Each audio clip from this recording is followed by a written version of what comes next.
फिर कहा प्रभु गुरुदेव की आज्ञा से अभिषेक का समस्त भूमिमंडल के तीर्थों का जल आदि ये लाए हुए थे, इसके लिए क्या आज्ञा है। मन में बड़ा भारी एक और मनोरथ है कि जिस वन में आप रहेंगे, अभी हमने पूर्ण दर्शन नहीं किया, यदि आज्ञा हो तो ऋषियों के आश्रमों में जाके दर्शन कर लें। ये पावन तीर्थ चित्रकूट है, प्रभु आपके चरण चिन्हों से अंकित है, मैं जगह जगह प्रणाम करूं, ऋषियों के दर्शन करूं, ऐसी आप आज्ञा करें। भगवान श्री राम बोले जाओ जाओ, ऋषियों की चरण धूल माथे पे धरना समस्त मंगलों का मूल होता है। ये अत्रि ऋषि हैं, समीप ही बैठे थे, इनके साथ जाओ और निर्भय विचरण करो, और जहां ये कह दे वहां ये तीर्थों का जल स्थापित कर देना जो राज तिलक के लिए, अभिषेक के लिए लाए हो। अब जब ये बात हो गई तो देवता लोग फूलों की वर्षा करने लगे, क्योंकि उनके मन की बात हो गई ना कि अब प्रभु 14 वर्ष वनवास। अत्रि जी भरत जी को दर्शन करा रहे हैं, फिर एक जगह ले गए जो एक कूप था, कुआं बहुत सुंदर। अत्रि जी ने कहा ये जो कुआं है राज्याभिषेक के लिए लाया हुआ समस्त तीर्थों का जो जल है इसमें विराजमान कर दो। सब पात्रों में जो विविध तीर्थों का जल था उस कुएं में डाल दिया गया, और उस कुएं का नाम भरत कूप पड़ा, आज भी विराजमान। उसके जल के अवगाहन से समस्त तीर्थों के अवगाहन का फल प्राप्त हो जाता है। इस कूप को अब लोग भरत कूप कहेंगे। तीर्थों के जल के संयोग से अत्यंत ही महामहिम हो गया है। जो प्रेम पूर्वक इस भरत कूप में स्नान करेगा, आचमन करेगा, उसके जो शारीरिक मानसिक वाचिक पाप बने हैं वो सब नष्ट हो जाएंगे। अत्रि मुनि ने उस जल को उस कूप में विराजमान कराया। फिर रात्रि के समय ऋषियों ने सुंदर चरित्र इतिहास आदि सुनाए, सब जगते रहे। भगवान श्री राम अत्रि जी गुरु वशिष्ठ जी की आज्ञा से और चित्रकूट के दर्शन किए। जहां भरत जी चरण रखते हैं वहां कोई भी कंक्रीट पथरीली भूमि तत्काल बदल जाती है और कोमल हो जाती है। बोले कोई आश्चर्य की बात नहीं है, क्योंकि जो भगवान की भजन में लगता है तो प्रकृति उनके अनुकूल हो जाती है।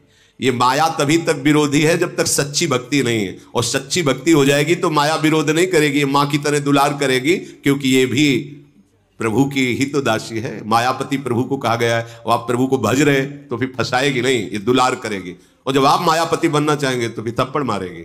मां को किस भाव से देख रहा है तो थप्पड़ मारे, क्योंकि मायापति तो भगवान की तो माया है ना, और आप मायापति बनना चाहो तो थप्पड़ मारेगी। ये थप्पड़ ही मार रही, जन्म जन्मांतर जो हम भ्रमित हो रहे हैं।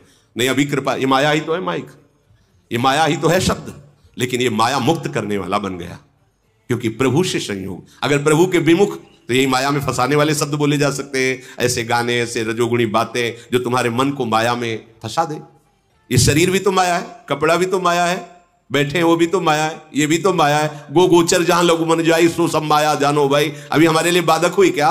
हमारे लिए प्रभु को प्रेम प्राप्त कराने वाली वो साधन बन गई, क्योंकि प्रभु की सन्मुखता है, प्रभु की भक्ति। अगर भक्ति विरुद्ध आचरण तो वही माया तुम्हें फंसा देगी। हमारे प्रभु का नाम ऐसा है कि अगर ऐसे जमुआई ले राधा या जो नाम उच्चारण, उसके पाप नष्ट हो जाते हैं। कुछ तो ऐसे अभ्यास होने ही चाहिए अपनी दिनचर्या में, जिस किसी बात पे राधा शुरू करें, जमुआई तो राधा राधा, और थोड़ी थोड़ी देर में लंबी सांस खींचकर जय हो प्रियाजू, मेरी लाडली, मेरी किशोरी, ऐसा अभ्यास बना लेना चाहिए। वो होता है, फिर वो स्वाभाविक होने लगता है। अच्छा, जय हो महारानी जी की जय हो, प्रियाजू की जय हो, वो स्वभाव बन जाता है। थोड़ी थोड़ी देर में नाम तो चल ही रहा है, लंबी सांस, हा प्रियाजू, हा लाडली, जय हो किशोरी जी की जय हो। फिर जो प्राणपन से प्रभु के चरणारविंद में प्रेम करते हैं वो सर्वाश्चर्यमय हो जाते हैं। भरत जी तो प्रेम की मूर्ति है। कहीं स्नान करते हैं, कहीं ऋषियों को प्रणाम करते हैं, कहीं मनोहर स्थलों को देखते हैं। मुनि अत्रि जी की आज्ञा पाकर बैठकर कहीं सियाराम के स्मरण में तन्मय हो जाते हैं। भरत जी ने 5 दिन में सब चित्रकूट के महामहिम तीर्थों के दर्शन किए। 5वां दिन बीता, संध्या आई, रात्रि भगवत चर्चा में व्यतीत हुई। ये जो नींद है ना, ये तमोगुणी है। जब तक हमारा सही भजन नहीं होता तब तक बड़ा विक्षेप होता रहता है। नहीं तो सही भजन होने पर इंद्रियों को जो बल नींद से मिलता है ना, वो भजन से मिलने लगता है। तो आश्चर्य होता है कि लोग सोते नहीं। जैसे आप तो मान लो कभी कभी आकर के यहाँ ऐसे रोज के, अब देखो इतना बन गया, ये पूरी रात में ही तो बना रहे संत जन, और पूरी दिनचर्या है। ऐसा नहीं कि बस बना के सो गए, ऐसा नहीं है। 2 घंटे 3 घंटे विश्राम हुआ, 24 घंटे में लगी हुई, तो क्या इनको नींद नहीं। प्रियाजू के आश्रित, प्रियाजू के लिए सेवा भाव, प्रियाजू के चिंतन, इंद्रियां बलवान होती जाती है। उनको तमोगुण जनी नींद से उतनी पुष्टता नहीं होती जितनी भगवत चिंतन से होती है। इसलिए जैसे बार बार आता है, रात्रि हुई तो भगवत चरित्र सुने रहे हैं, दिन हुआ तो तीर्थ दर्शन कर रहे हैं, इन्हें नींद कब आती? नींद तमोगुणी विषय है। नारायण हरि भजन में 5 सुहात विषय भोग, निद्रा, हंसी, जगत प्रीति, बहु बात। ये भजन में नहीं सुहाती, फिर प्रेम में तो बहुत ऊंची स्थिति है। श्री जनक जी महाराज और अयोध्या के सब जन बैठे हैं। श्री राम जी सकुचाते हुए फिर कहा कि हमें ऐसा लगता है, फिर पृथ्वी की तरफ देखने देते हैं कि अब आप सब पधारे। बड़े संकोच से भगवान बोल रहे हैं, बड़े संकोच से। भरत जी प्रेम पूर्वक उठे। स्वामी को संकोच में नहीं डालना चाहिए। साष्टांग दंडवत की हाथ जोड़कर कहा कि यद्यपि हमने आपको संताप भी पहुंचाया, दुख ही पहुंचाया, आप मुझे अब आज्ञा कीजिए। 14 वर्ष तक केवल आपके आने की बाट में मैं जीवित रहूंगा।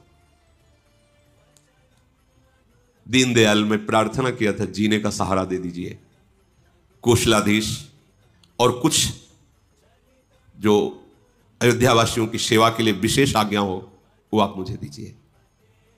दीनबंधु परम चतुर भगवान श्री राम भरत जी के ऐसे छल रहित वचन सुनकर के बोले, हे तात, तुम्हारी, मेरी, परिवार की, घर की, वन की सारी चिंताएं तो गुरुदेव संभाल रहे हैं, वशिष्ठ जी, और महाराज जी जनक का भी हम पर वरद हस्त है, इसलिए मुझे और कोई चिंता नहीं है। जब सिर पर गुरुदेव कृपा होती है तब कुछ संभालना नहीं पड़ता। विश्वामित्र जैसे महर्षि हमें अपना मानते हैं, मिथिलाधिपति जैसे ज्ञानी महाराज जनक हमें अपना मानते हैं, तो ऐसों को कहीं कोई अनर्थ स्पर्श नहीं कर सकता। बस हमारा और आपका एक ही पुरुषार्थ है कि कभी इनकी आज्ञा का उल्लंघन ना हो।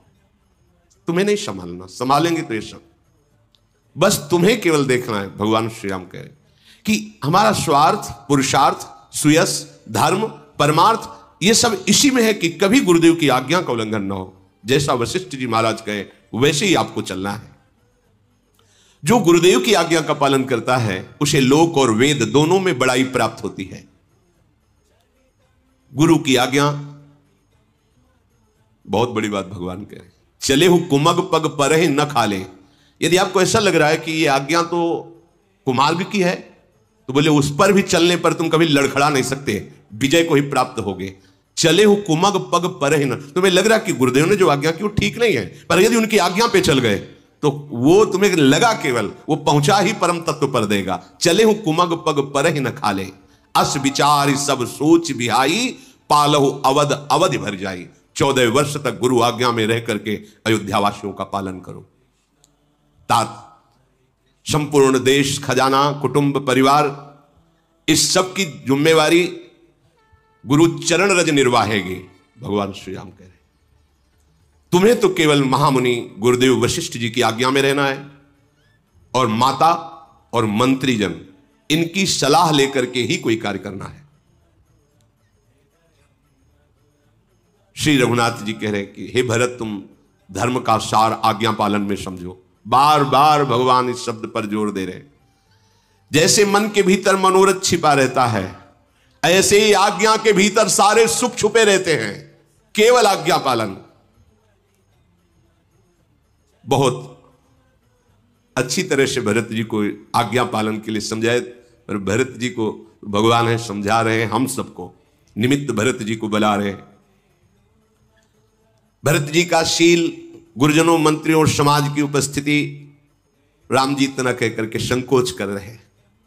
भरत जी बार बार करें, प्रभु उस बात पे तो आपकी दृष्टि नहीं गई, कहा था जीवन जीने के लिए कोई सहारा दे दो। भगवान ने पादुकाएं मंगाई, उन्हें अपने चरणों में पहना। यद्यपि बड़ा संकोच हो रहा है कि गुरुजनों के सामने ऐसा, पर भरत जी के प्रेम के आगे संकोच काम नहीं किया। प्रभु ने कृपा करके प्रसादी की पादुका भरत जी को ले जा। भरत जी ने दोनों पादुका लेकर के सर पर धारण किया, मानो सियाराम ही साथ चल रहे हों।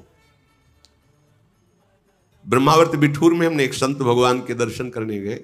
जीवन तभी मंगलमय होता है, संतों के दर्शन से ही होता है। उनकी गुरु निष्ठा देख करके हृदय, क्या हमारे अंदर भक्ति है।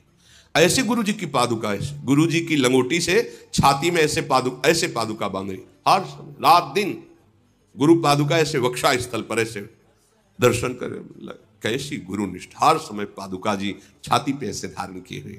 भरत जी ने पादुका उठाई, मस्तक से लगा रहे, नेत्रों से लगा रहे, हृदय से लगा रहे हैं। मानो करुणा निधान ने भरत के प्राणों की रक्षा के लिए ये 2 पहरेदार दे दिए, भरत के प्राण न निकलने पावे। पादुका जी कैसी, मानो भरत के प्राणों की रक्षा के लिए 2 पहरेदार दे दिए। मानो भरत जी के प्रेम रूपी हृदय के डिब्बे में साक्षात सियाराम पादुका के रूप में विराजमान। मानो रघुकुल की रक्षा के लिए 2 किवाड़ मिल गए बंद। सेवा रूपी धर्म के सुझाने के लिए निर्मल नेत्र मिल गए। बंदों गुरुपद पदुम परागा, सुरुचि सुवास सरस अनुरागा। गुरुदेव भगवान के चरण पादुका, चरण रज, ये वो चिंतन है जो अपने हृदय में दिव्य दृष्टि प्रदान कर दे। पर ऐसी श्रद्धा किसी भाग्यवान के हृदय में होती है जो गुरु चरण रज, गुरु चरण पादुका, गुरु आज्ञा, उसके लिए त्रिभुवन में कुछ दुर्लभ थोड़ी है। जे गुरु चरण रेणु अनुरागी, ते लोकहु बेदहु बड़ भागी। जे गुरु चरण रेणु सिर धरहि, ते जन सकल विभव बस करहि। आराध्य देव गुरुदेव एक ही। भरत जी ने प्रणाम किया और प्रभु से कहा, आज्ञा कीजिए, अब ये नेत्र 14 वर्ष तक केवल बाट देखते रहेंगे। देवराजेंद्र ने फिर भयंकर उचाट, क्योंकि सब विकल हो जाएंगे, इसलिए सहायता की, मानो सहायता की, सबके हृदय में भारी उचाट माया का प्रयोग किया। ये संजीवनी बूटी का काम किया। नहीं, कितने प्राण छोड़ के जाते हैं यहीं से। भरत जी को तो सहारा मिल गया पादुका का, और सबके जीवन 14 वर्ष के लिए सुरक्षित रहे, इसलिए उचाट ने काम किया। जो देवराज इंद्र का उच्चाटन, ये ऐसा नहीं है जो तंत्र मंत्र, ऐसे उच्चाटन, मारण, मोहन, वशीकरण सब। और राधा राधा राधा, साप ताप रोग शोक दारुण दुखारी, लाल इष्ट दुष्ट दलन कुंज भवनचारी। कोई मारण मोहन वशीकरण उच्चाटन साप शोक कोई स्पर्श नहीं कर सकता। राधा राधा राधा नहीं होते हैं। एक तांत्रिक थे, तो सन्यासी जनों का बड़ा उपहास करते थे। उनको कुछ होता है मंत्रों का, ऐसा कई तरह से प्रताड़ित करते थे उनको। ये बात धर्म सम्राट करपात्री जी को पता चली। वो कहेंगे अब हम जा रहे हैं उनके पास, आज के बाद वो कभी किसी के ऊपर तंत्र प्रयोग नहीं करेंगे। वो गए तो सन्यासी को देखते ही अंदर से द्वेष करते थे, जलते थे। उन्होंने मंत्र का प्रयोग किया। करपात्री जी ने कहा और, फिर कई मंत्रों का प्रयोग किया। करपात्री जी ने कहा नारायण नारायण नारायण। और है तुम्हारे पास कोई मंत्र? उनका आप धर्म सम्राट करपात्री जी हैं क्या? बोले परिचय से क्या मतलब, सन्यासी तो सन्यासी होता है, अब हम प्रयोग करें? वो साष्टांग लेट गया। महाराज रक्षा करो। बोले आज के बाद संतों पे प्रयोग मत करना। नहीं, अभी तो हम नारायण नारायण कह करके मानो, अगर अब हम प्रयोग करें तो हम कोई तंत्र प्रयोग नहीं करेंगे, हम केवल भाव करेंगे, फिर तुम देखो वो चरणों में लो। नहीं महाराज, सच्चे मन से भजन करो। ये नाम ही कोई ऐसा तंत्र मंत्र जादू टोना भूत प्रेत पिशाच, बोले कोई बाहरी चक्कर अंदर का चक्कर, कोई चक्कर नहीं, कोई नहीं, भागे घूम रहे हैं। हम कह रहे हैं ये सब करने की जरूरत नहीं। जिसके बाहरी चक्कर हो वो भीतरी चक्कर हो। भीतरी चक्कर समझते हो? काम क्रोध लोभ मोह मद मत्सर, बाहरी छल कपट मारण वशीकरण उच्चाटन मोहन। तुम देख लो ना, अगर तुम्हारे घर में 10 मिनट राधा नाम कीर्तन होता है और प्रत्येक घर का सदस्य उस कीर्तन में सम्मिलित होता है, कोई भी तांत्रिक कर ले तुम्हारे घर में टुटका फुटका जो ना नींबू सिंदूर दुनिया के कोई कर ले, कुछ नहीं। तुम्हारी जेब में वृंदावन की रज है और ठाकुर का चरणामृत है। किसी की भी ताकत नहीं कि तुम्हारे ऊपर मारण मूठ वशीकरण उच्चाटन का प्रयोग कर सके। ध्यान रखना, ये हम ऐसे नहीं कि केवल भावुकतावश कह रहे हैं। बच्चापन से भगवान के मार्ग में गंगा के किनारे स्मशान में ही घूमते रहे, ऐसा कभी नहीं है कि कोई आके जादू टोला, वैसा कुछ नहीं। और सब है, जगत है, माया है तो सब बगीचा है, कहीं कुछ नहीं। नाम चल रहा है, कहीं कुछ नहीं। जिसका नाम साथी है तो नाम ही उसके साथ है, फिर क्या है। आप लोगों की समझ में नहीं आता। अरे वो जंतुर में कुछ लिख दे, अब सोचो वो आदमी एक कागज में कुछ लिख के ऐसे लपेट के और तांबे के या पीतल के जंतुर में भर के आप बड़े सम्मान से उसे बांध लेते हो, विश्वास हो गया। और उसमें क्या लिखा तुम्हें कोई मतलब नहीं, कोई पता नहीं। हम तुम्हें चिल्ला चिल्ला के कह रहे जंतुर बांधने की जरूरत नहीं, राधा राधा, और कोई बाधा पहुंचा दे तो बता ना। अरे प्रभु के दास का स्मरण कर लो तो कोई नहीं आता है। प्रभु के दास का, प्रभु का स्मरण हो रहा है तुम्हारा और कोई आ जाए, ऐसा कैसे। धुंधकारी को परम गति मिली, जादू टोना किया क्या, जंतुर मंत्र बांधा क्या। भगवान की केवल कथा सुनी और विमान में बैठ के भगवत धाम को गया, महान प्रेत योनि से मुक्त हो गया। केवल चर्चा सुनी, चर्चा, न जप न तीर्थ न अनुष्ठान न पिंडदान न कोई क्रिया न कोई अनुष्ठान। क्या किया, केवल 7 दिन भगवान की चर्चा सुनी और विमान आया और साक्षात भगवत स्वरूप होकर भगवत धाम को गया। यह हमारे परम पावन प्रभु का नाम है, प्रभु का रूप है, प्रभु की लीला है। आप लोग विश्वास क्यों नहीं करते, क्यों भटकते हो। अरे सत्य तो कोई है ना, सच्चिदानंद प्रभु का नाम परम सत्य है, मान लीजिए। और जब आपको कहीं भय लगे, कहीं समस्या में फंसे होना, ये महापुरुषों से सुनी हुई बात करें। एक गरीब आदमी बेटी के ब्याह के लिए जमींदार, पहले जमींदार जन होते थे, तो उनके पास गए और कहा मालिक हमारी बेटी का ब्याह है तो कुछ रुपए तो उनका कुछ धरो, उसके बदले में रुपए देंगे, सोना चांदी कुछ है। उन्होंने कहा मालिक हमारा घर है, मेहनत करके कमाते हैं, बस उतना ही है, अब सोना चांदी होता तो हम आपके पास क्यों आते। तो घर की लिखा पढ़ी करवा ली।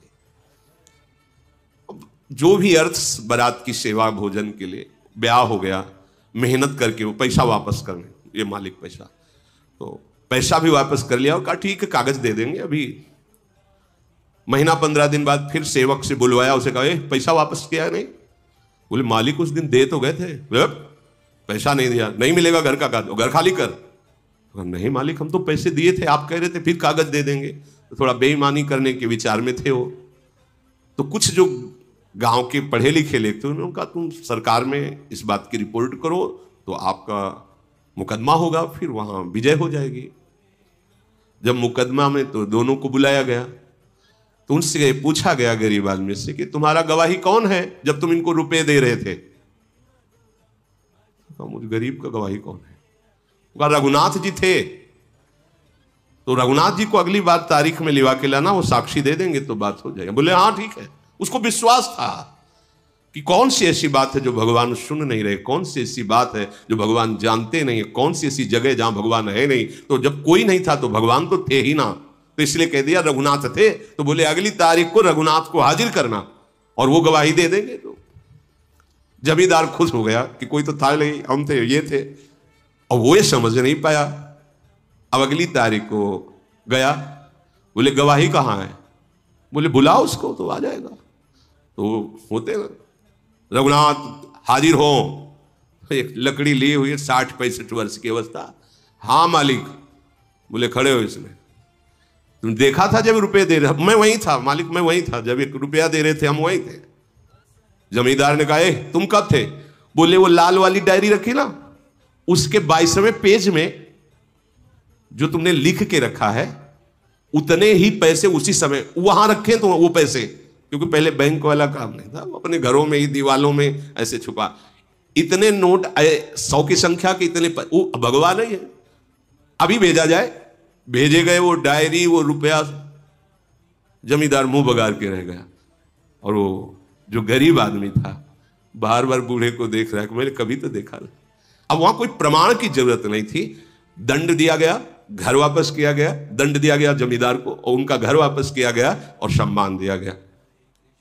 अब सोचा कि अदालत के बाहर निकल करके मैं इस रघुनाथ से बात करूंगा कि तुम यार कहां थे, कौन हो तुम।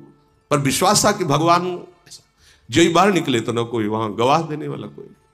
बस मन में निश्चय किया, जो मेरी गवाही देने के लिए साक्षी है, अब जीवन उन्हीं के लिए समर्पित, निरंतर नाम जपकर वो भगवत प्राप्त महापुरुष हो गया। हमें विश्वास करना चाहिए, भगवान नाम में अपार सामर्थ्य है।